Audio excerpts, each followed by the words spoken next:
Are you willing to embrace your destiny and not your history? I'm a retired U.S. naval officer. I served for 30 years. In my civilian career, I was a computer programmer. I programmed and maintained multi-million-dollar systems for major corporations. I've traveled the world. I've been to places I didn't even know existed. I've sat at tables with people I never dreamed of. And as I climbed the career ladder, I was often the only woman or woman of color in the room. Now, although I've had great success professionally, my life ain't been no crystal staircase. Personally, I was a mess. I grew up in Chicago. I'm the youngest of 4 children. I had a verbally abusive mother, a mother who would speak to me with words laced in venom. You're ugly. You're lazy. You're a sorry daughter.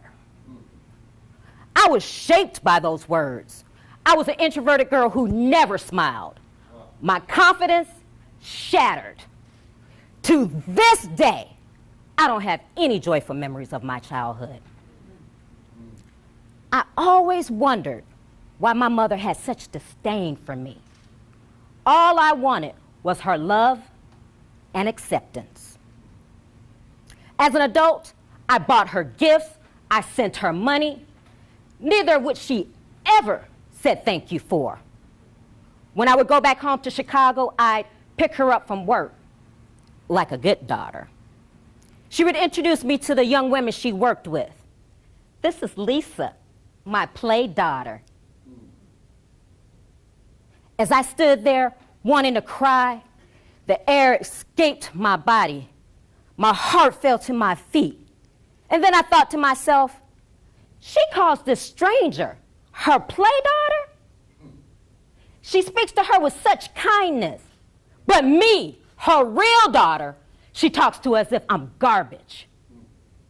Regardless of what my achievements were, I always saw the look of irritation and disgust on my mother's face when I wanted her acceptance. I had low self-esteem on one hand, then I was a type A person driven to succeed on the other. I was the first in my family to go to college. I didn't have emotional or financial support, but I got the degree. I was always striving to do better and be better. I've gone through my entire life checking all the boxes to external success, trying to outrun the dehumanizing words of my mother that kept running through my mind. There was a time when I thought that pleasing others would make them value me. See, we have a tendency to look to others for our validation, not understanding that some of the people who we're looking to validate us will only see our brokenness like a predator searching for its prey. Have you ever depended on someone else to validate you? All my life, all I ever wanted was to be someone's special one. In my search for acceptance, I made poor choices and bad decisions. I gave to family and friends who were only on the take. I loved the wrong men. Men who, like my mother, would abuse me verbally, emotionally, and physically. I had a man hold a gun to my head when I caught him in bed with another woman. Years later, I got involved with a man who I decided to share my personal story with. Instead of being understanding, caring, and compassionate, he chose to take what I told him to judge and condemn me. I was being told I was nothing again. How could I be so stupid? Who would want me? I'm broken and I'm damaged. I'm a failure at my own happiness. How could I be so strong professionally, but then be a woman searching for acceptance personally? One night as I showered, I fell to my knees and cried, God, why is my life like this? Why am I such a mess? Then I heard a small voice say, you are not who they say you are. At that moment, I realized that my worth wasn't dictated by others.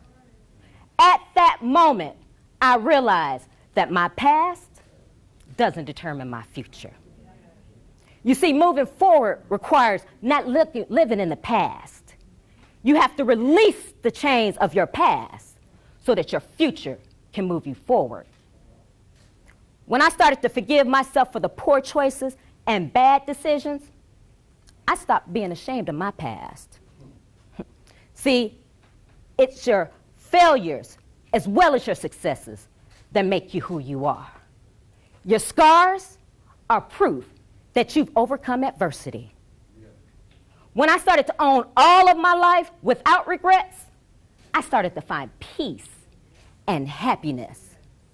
I started to love myself like I had never loved myself before. I decided to stand in my greatness. The most important lesson I've learned in my life is when you know who you are, you don't need anyone else to validate you. When you know who you are, you know your worth, and you will never allow anyone to devalue you. See, now I understand that everything that I've been through in my life prepared me for my future. My future as a naval officer, my future as an entrepreneur, my future as a loving mother, and my future as a woman who inspires others to be resilient. So I ask you again, are you willing to embrace your destiny and not your history? See, your destiny is not because of your history. Your destiny is in spite of your history. See, I know you made mistakes. Everyone has. But you survived. I know you had a plan for your life, but your life has taken many detours along the way. If you look over your life and you say to yourself, how did I get here? Don't be discouraged. You are not your circumstance. This is not where your story ends. I want you to know I'm living proof. Your past, it may be a mess, but keep going because your future can be amazing.